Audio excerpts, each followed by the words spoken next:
now. So today I thought we'd start back and look at the question of what is mindfulness meditation? Uh, We're going there's back to the back basics, to the, and of if we course, dare. there are meditation traditions associated with every spirituality in the world. You've got Jain meditation, you've got Bhakti meditation, you've got Sufi meditation, you've got Buddhist meditation, you've got yoga meditation, Mantra, you've loving got mantras, kindness. loving kindness, walking meditation. And it can often be bewildering to know those things, I especially, can do it. And don't, no hurry, Paul. Okay, I'm muting everybody. Sorry, I'm sorry. Nope. Sorry. Good reminder.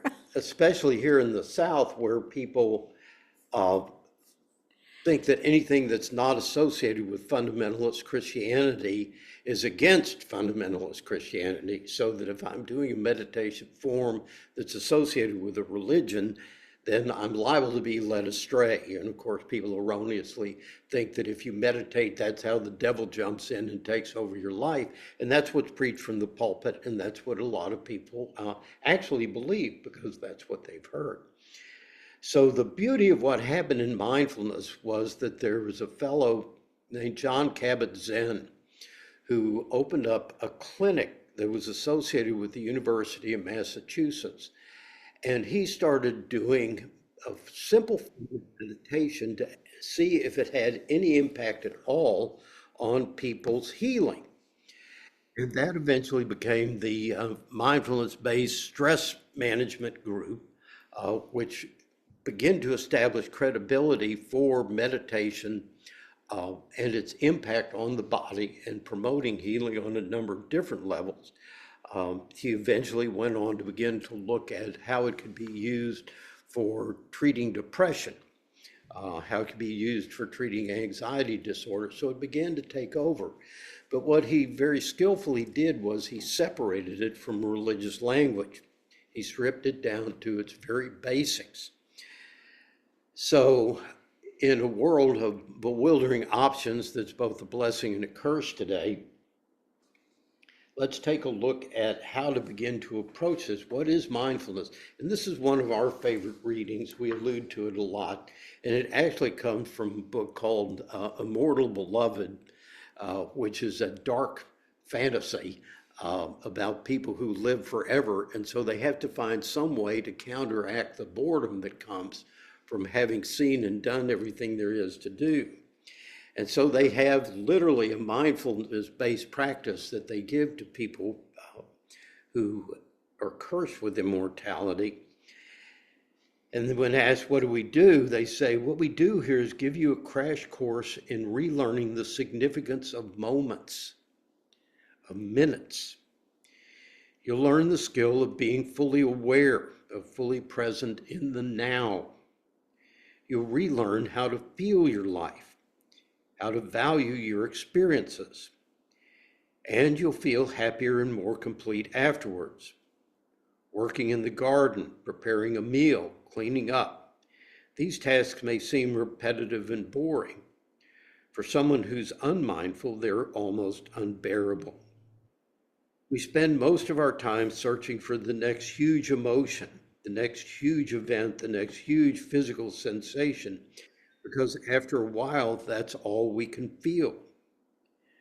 The gift of mindfulness is that you'll learn to value every moment that your hands are immersed in suds, to see and smell each weed that you pull, to feel the hard smoothness of a turnip, to really taste the earthy greenness of its leaves, to be within your own skin without wanting to run around screaming, to enjoy yourself, to value yourself, and to know yourself.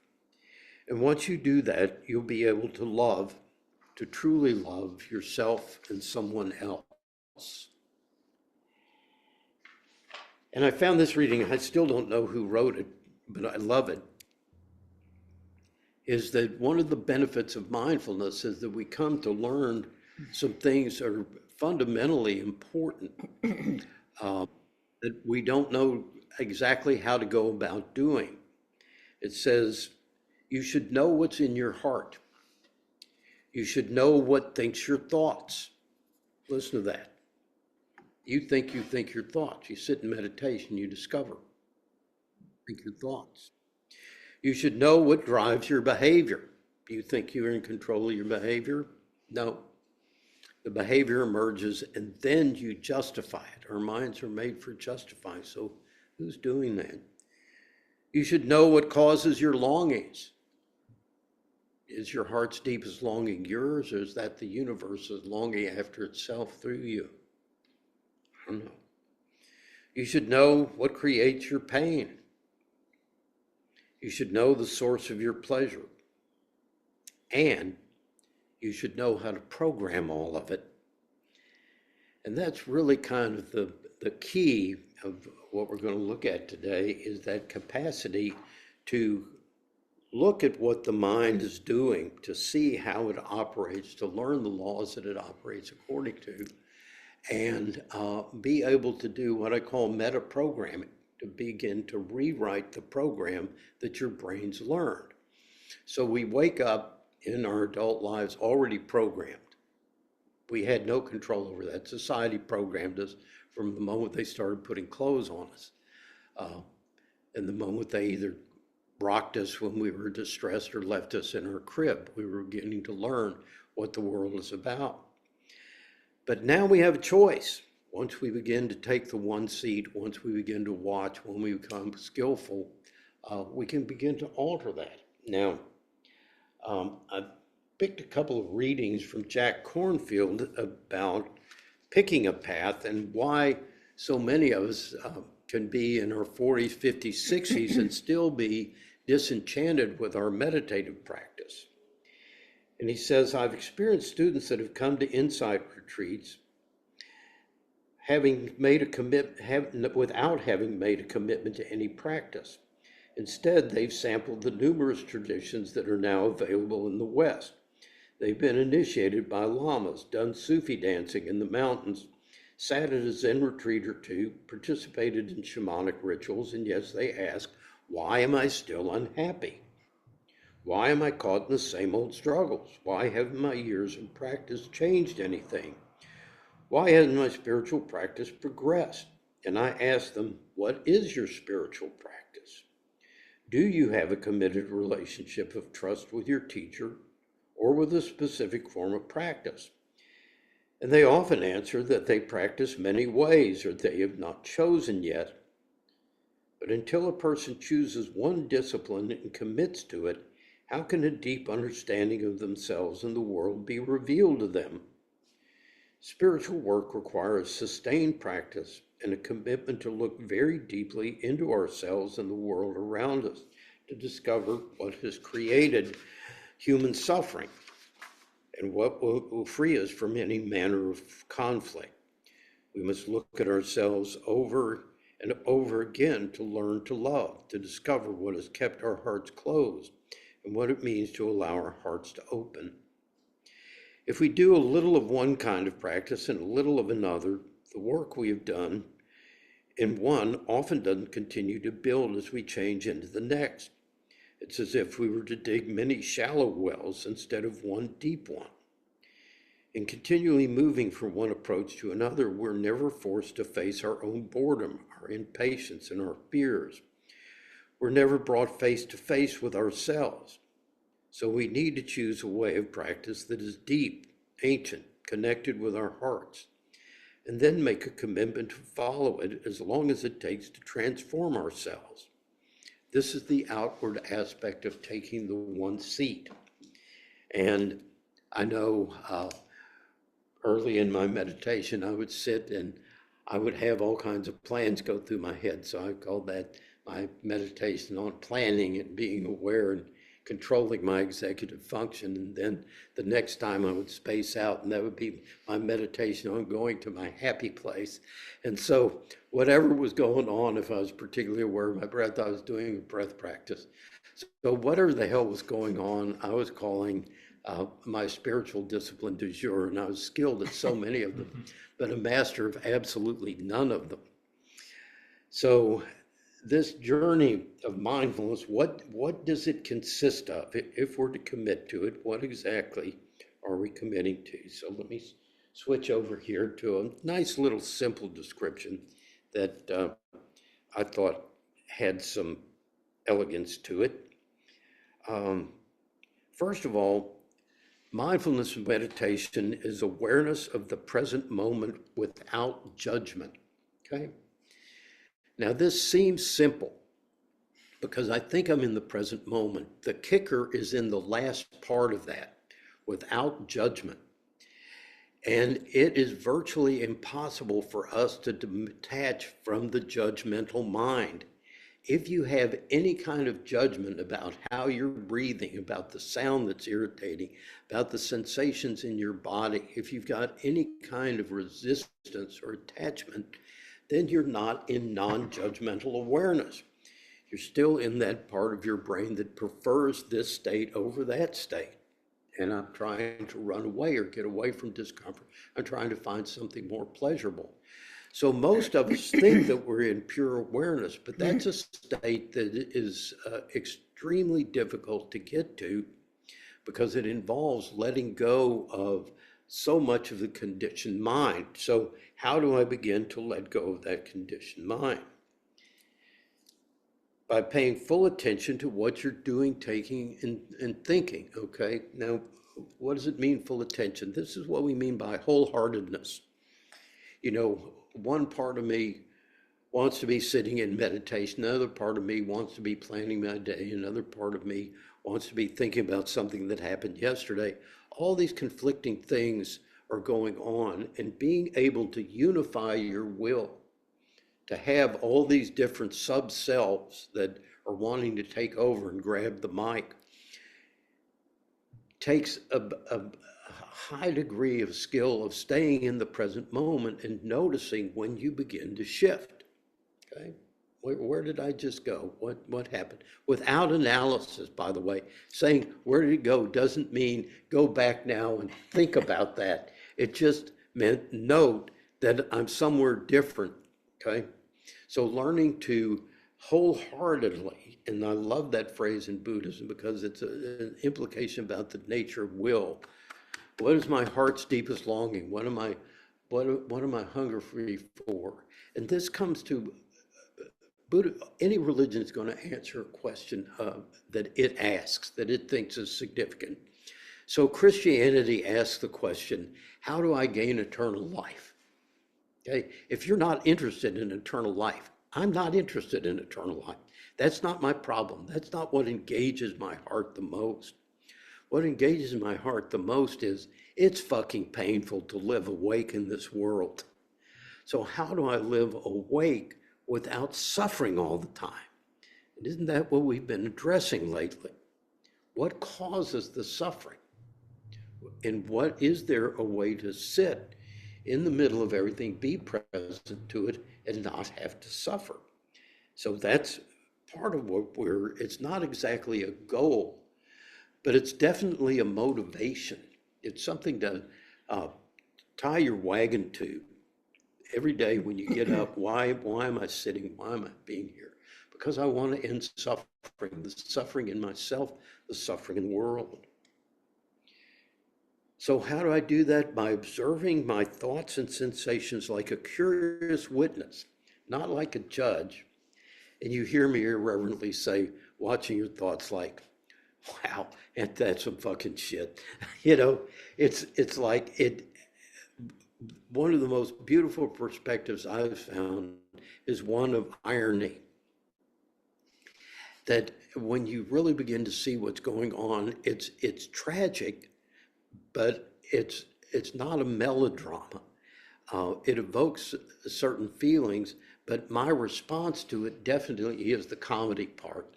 That I try to get rid of a hot coal in my hand by grabbing it harder. That's just funny. It's not stupid. It's not wrong. I'm not going to go to hell for that. It's just not skillful, right? And so we begin to discover what it is about the way I'm approaching the world that continues to perpetuate the suffering, and begin to learn how to relax my grip on it and have a bemused sort of the smile. that you see on the Buddhas, and people think we worship the Buddhas. No, if you look at the statues, they really represent an internal state. It's an external picture of what they're looking like. So you see the very relaxed Buddhas who are just totally in repose. You see ones that are relaxed but alert, like Avalokiteshvara. You find some that are boon bestowing, some that are confronting evil. They're saying you can attain this state. This state exists in you. And so that's part of this thing, observing yourself with this curious witness. And then finally, grounding yourself in the now rather than ruminating in the past. Now, again, we take that as, and you've heard me say this over and over again, it's not a matter of you're not spiritual because you're doing that. When you sit, you're going to jump into the past and the future because that's what activates the default position of your brain. The default position is the part that makes all the judgments, that is trying to prepare to defend yourself. It's the part that only has negative information to base its decisions on, so it's only going to come up with catastrophic scenarios, okay? You're not bad for that. It's simply not useful. And that's why we begin by establishing a sense of safety. We say to the monkey mind when it emerges, and they're the same thing, default network is the monkey mind, okay? The minute we try to relax, it jumps up and says, God, what a great opportunity to solve all the problems in my life. And we say, that's very helpful, dear, but that's not what we're doing right now. I would like to just sit here quietly in this present moment. So today, as you sit, let's just keep it simple, stupid, okay? What am I going to do? I'm going to follow my breath. Why am I following my breath? I'm following my breath because following the sensations in the body shuts off the monkey mind. So we can put you in a functional MRI, and you're sitting there with all these thoughts going in your head, and we'll say, okay, now let's do a body scan, and let's see, what are you feeling on the top of your head? What are you feeling on your hands? What are you feeling? And all of a sudden, the monkey mind quiets down. Because the monkey mind has to exist in the past and future. It can't exist in the present moment. So we pull the plug on it. Now I'm sitting here, which should activate it because I'm not doing anything and I'm quiet, but I deactivate it by paying attention to my sensations. Does that make sense? Okay.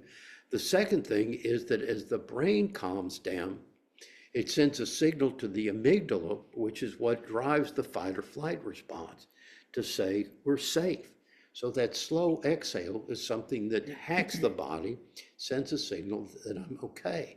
And we begin to settle down here, okay, in the present moment, okay? So what do I do as I settle into the present moment? Does anybody know the answer to that?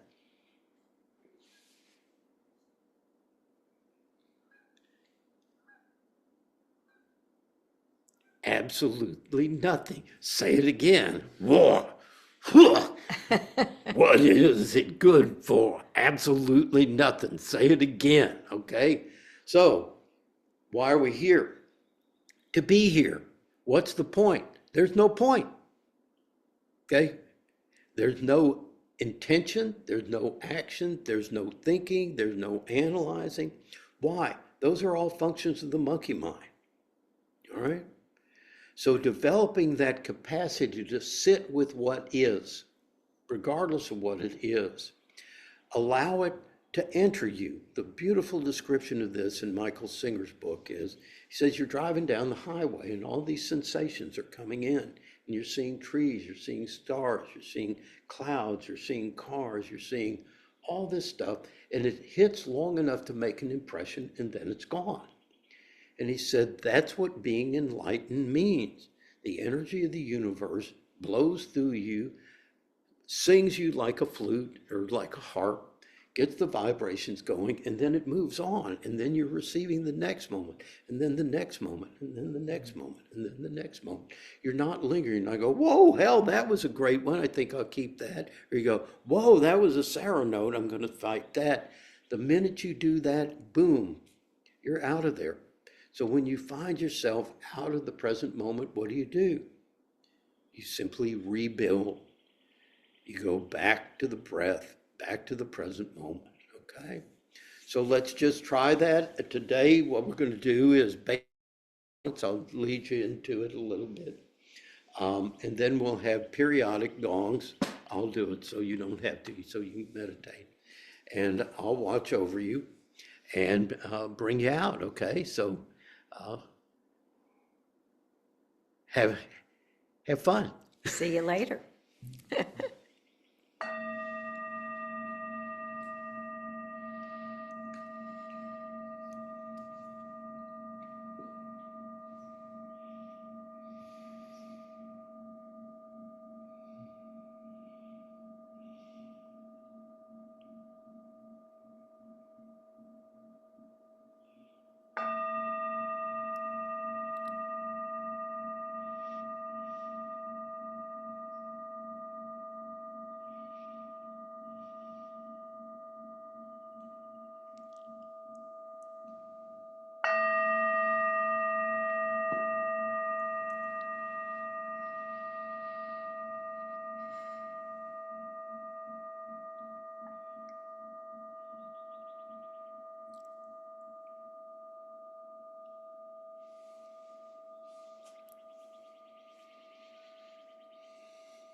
So just begin by allowing your awareness to come to the breath.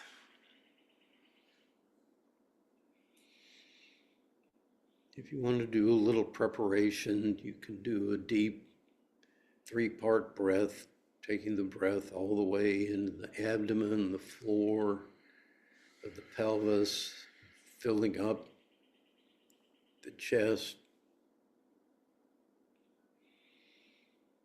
up into the throat,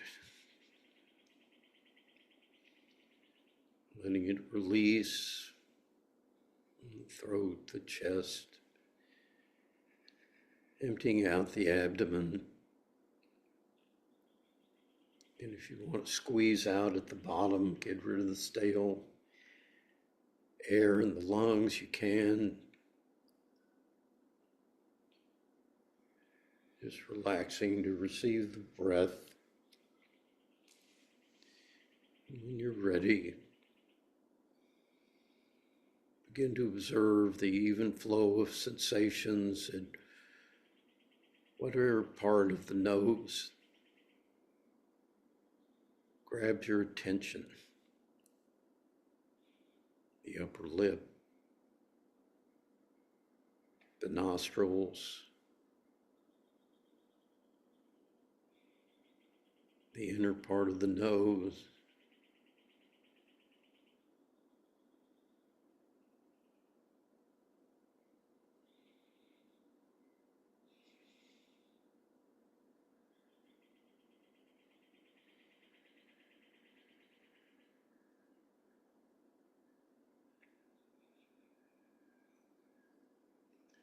sensing the coolness of the in-breath, the warmth of the out-breath.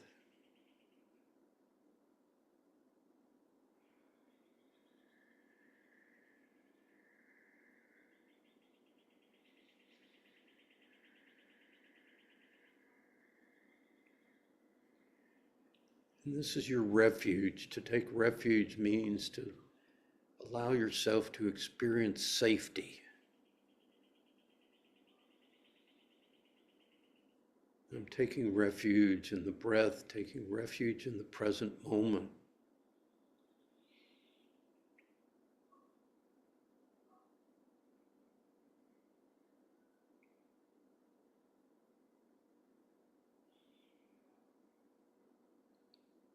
Allowing yourself to feel that sense of safety.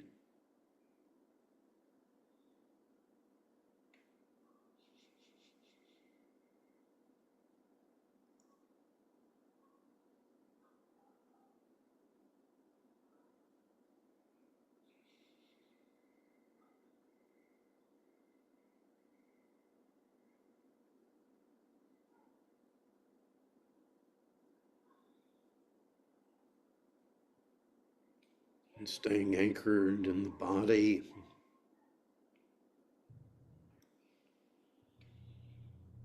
In the breath.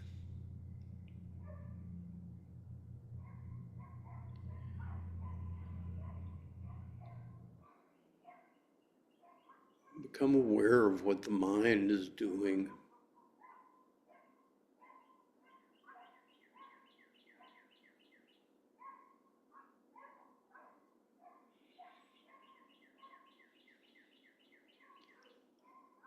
Not trying to silence the mind, but step back and watch the mind.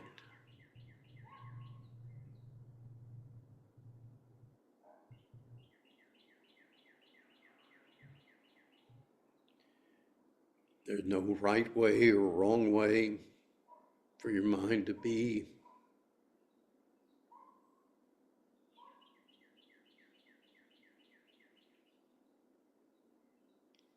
Even the most advanced meditators have days when they can't stay with their breath.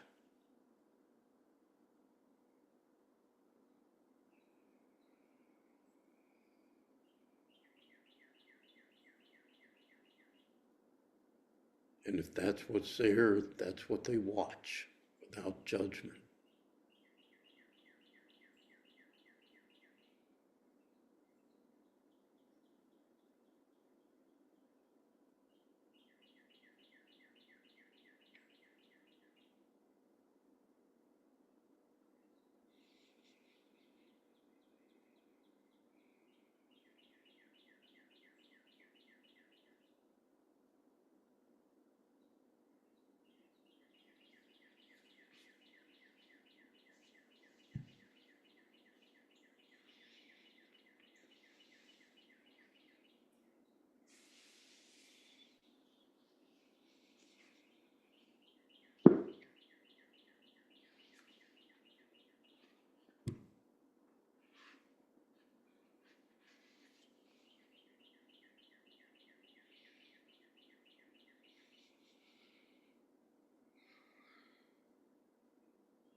If you happen to notice that you've been caught up in a thought or an intense physical sensation or an emotion, just very gently bring yourself back to the present moment, back to simply watching.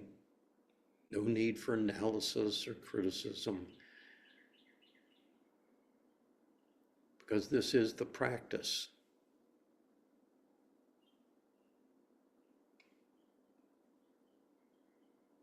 Over and over again, finding your way to the present moment and then getting lost.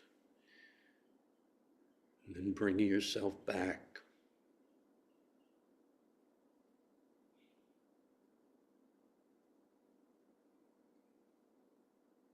And that's the point. You're building neural pathways to the present.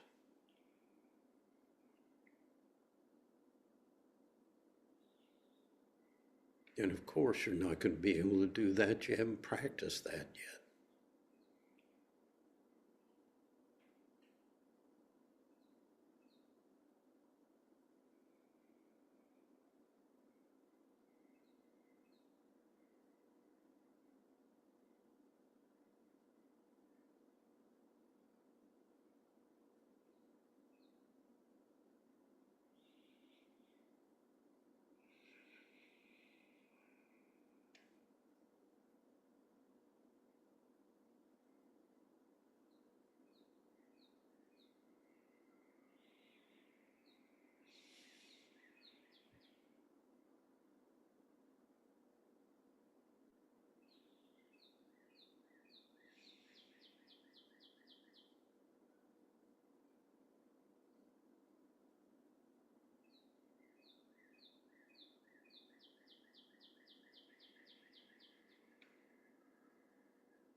Just note where you were.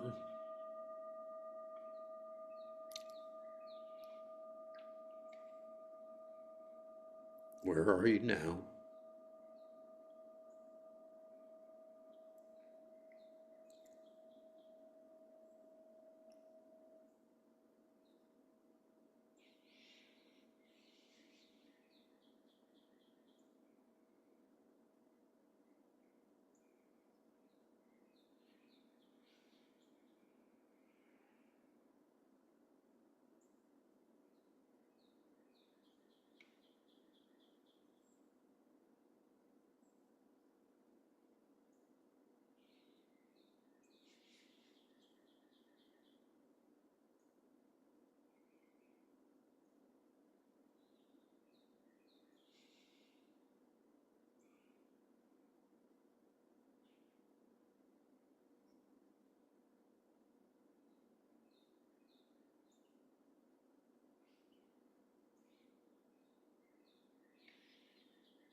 Again, where are you?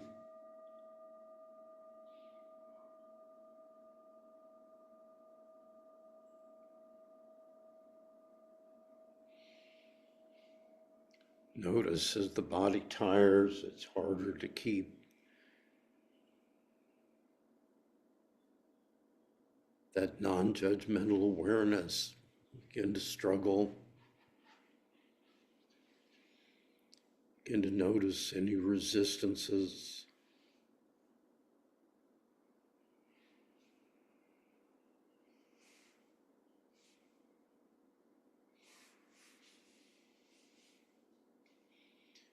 Making whatever adjustments are necessary to re-enter the present moment with ease.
So just looking at the faces, seeing who's got the anandamide glow going on. So this portion of questioning and answering, when Brad and I would sit with Vasavada, we would go, think Friday nights around 9 o'clock, and we would sit. The meditations weren't particularly timed. They would often go, 45 minutes to an hour. People would just kind of pop out, and they looked stoned. That was always the thing that impressed me, is that everybody looked really high with that sort of illegal grin on their face. Someone would get up and make tea. And then we'd sit and we'd talk about this whole experience of sitting, something so simple and yet something that can take a lifetime to begin to get a sense of what it's all about. You're lucky in that you get a lot of instruction here. If you were go to a Zendo, you would get no instruction. They would go sit and count your breaths, and well, And whack you. and whack you with a stick. Yeah. But actually, the whacking with a stick took a whole different significance for me when Father Kennedy said, "Can you imagine how much compassion that man had for your enlightenment, that he gave up an entire day of things he could have been indulging in, things that gave him pleasure, to help you stay on track with your meditation?" So I always saw it as kind of sadistic, and then I began to say, what a loving thing to do for another person, is to keep you on track, keep you in the present moment. So we did a little gentler today with the gong. So anybody got any questions, any comments? So this is really about learning how to learn as you're sitting here, learning without analysis, okay? Learning without analysis. And let's go back to the inner game of tennis, which appeared sometimes in the 60s or 70s and revolutionized sports psychology. It used to be they'd go, okay, now when the ball's coming, watch the ball, draw your arm back, get your elbow in this position, get it this high, all your weight on your back leg, then drive through, bring your elbow through first, bring the racket face in to open, snap over the top of the ball. And people get so jammed up that they couldn't even hit the ball. And they developed a technique that said, watch the ball so that you can actually see the spin on the ball. Follow it all the way to making contact with the racket. And if you can do that, your body will teach itself how to hit the ball. Most of us don't trust that. We don't trust this wisdom. We talk about it. We talk about body wisdom or spirit wisdom, the wisdom that is inherent in us that we don't know how to access. Well, the way you access it is through non-analysis, through non-doing, and through presence. Not overthinking it. Not thinking it at all. And it's so hard for us as Westerners, having been coming out of Descartes, I think, therefore I am. We've got this love affair. We don't realize that awareness comes prior to thinking, that animals have awareness, children have awareness before they can think, and they function fine, often function better, and have that emperor has no clothes on kind of approach to the world, where they see it without filters. And that's where the wisdom comes, through unlearning all the filters that we've got. So it's kind of like, What did you unlearn today? Uh, the gong was really helpful for me. And because there were no words attached, so kind of no judgment. Okay. What was helpful for me was the birds singing in the background out of your window.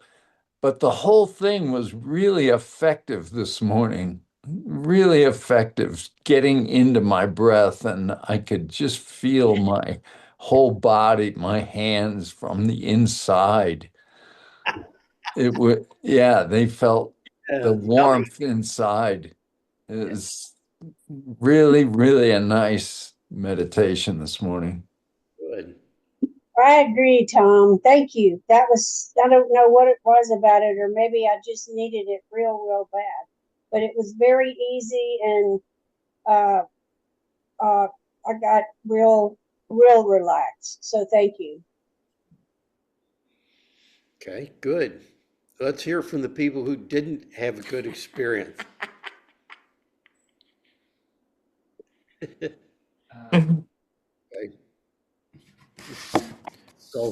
Colton's got. It was really interesting to, I was focused on my breath and I would be counting the breaths, and then all of a sudden I'm thinking about the projects I'm working on, and I'm going down these rabbit holes. I'm like, wait, where am I? Okay, get back. And that's part of the practice, is finding that awareness and getting back.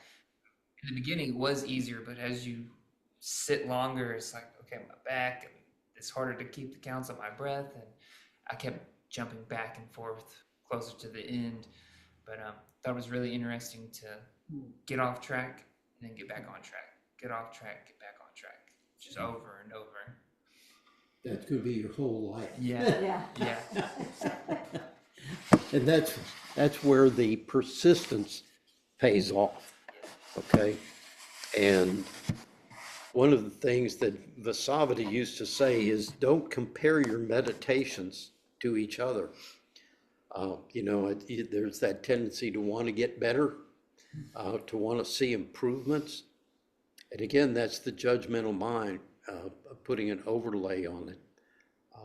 We're not here to accomplish anything except simply be present to whatever's emerging in this moment. Any other things? Yeah. It was interesting to me because I often have a feeling of color behind my eyelids.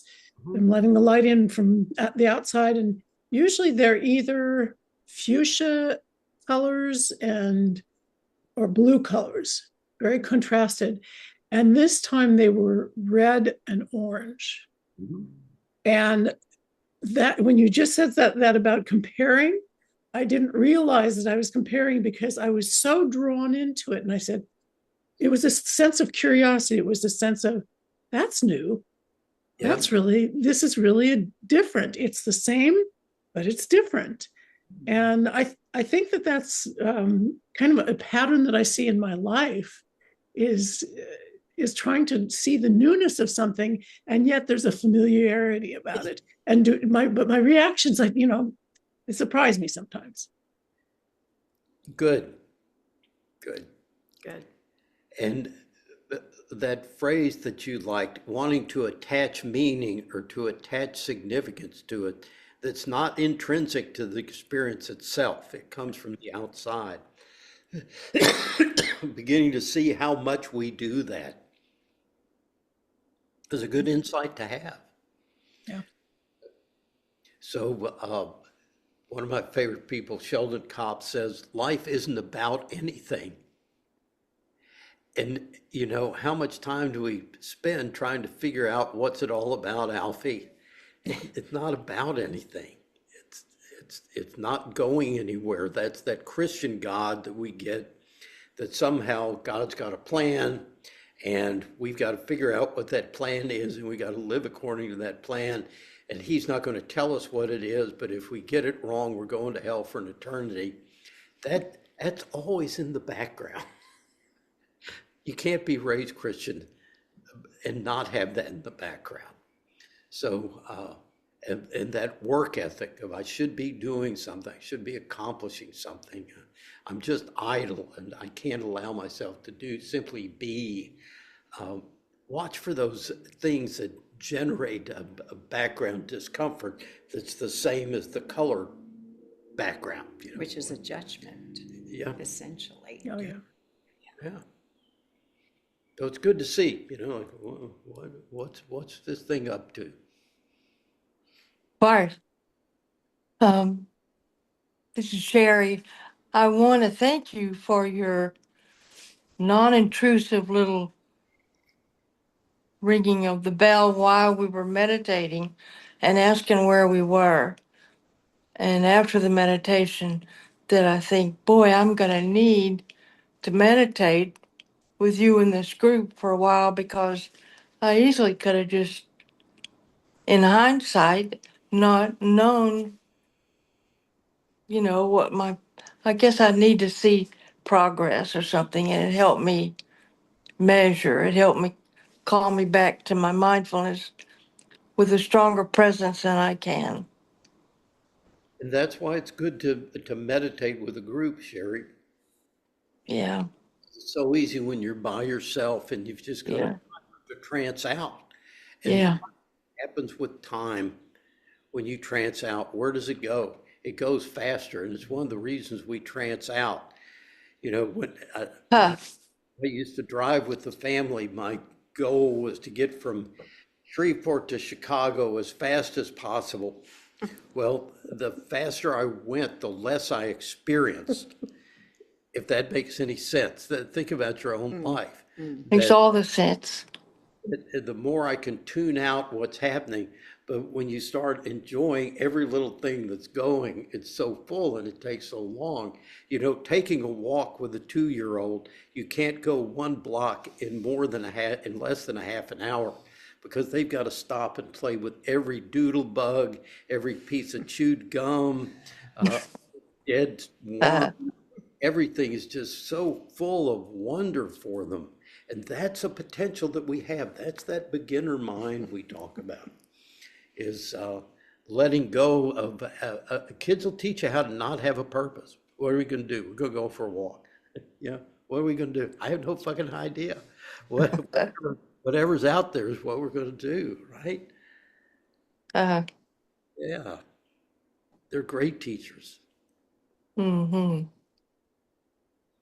Anybody else? This is good stuff.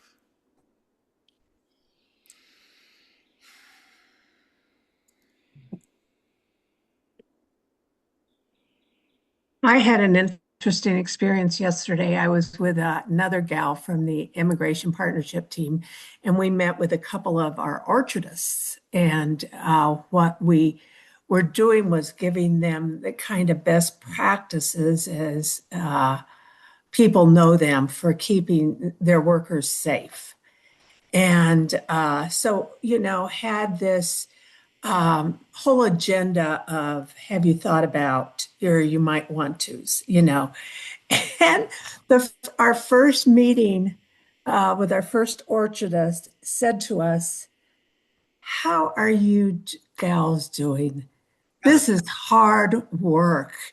And I'm sure there is suffering involved in it. How are you keeping yourselves? How are you doing? Wow. And it was just, boy, did that set a whole different tone, for the whole meeting. But it was just, you were talking about suffering in the world before we meditated. And meditation is one way of relaxing and easing some of that tension and suffering. And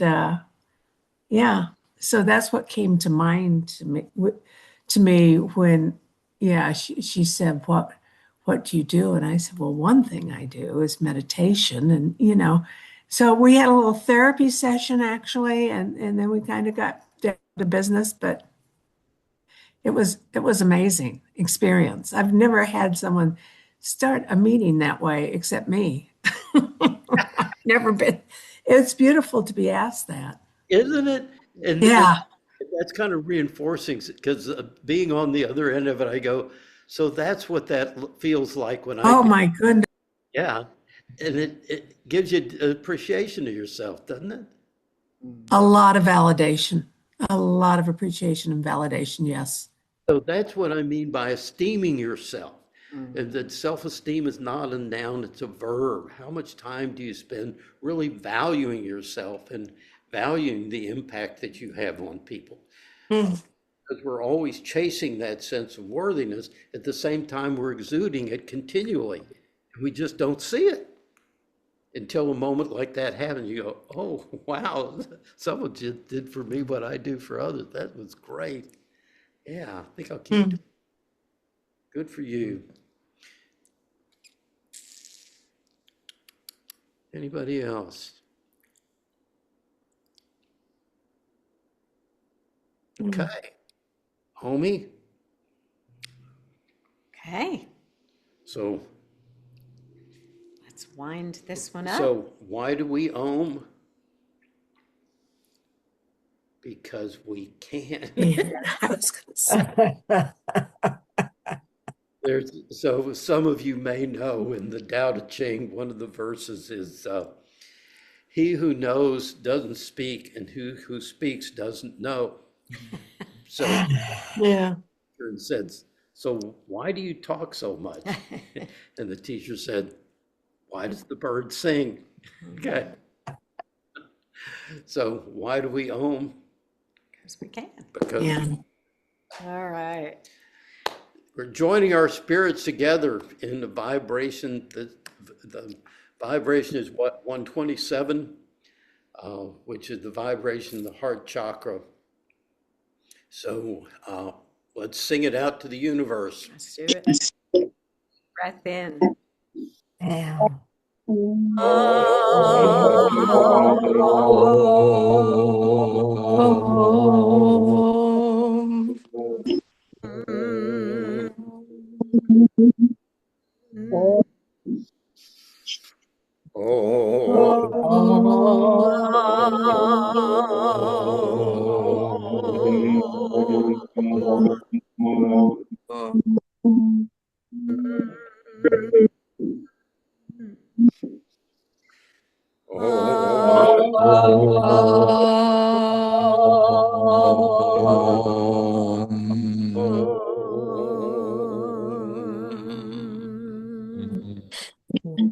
Wow. Wow. Wow.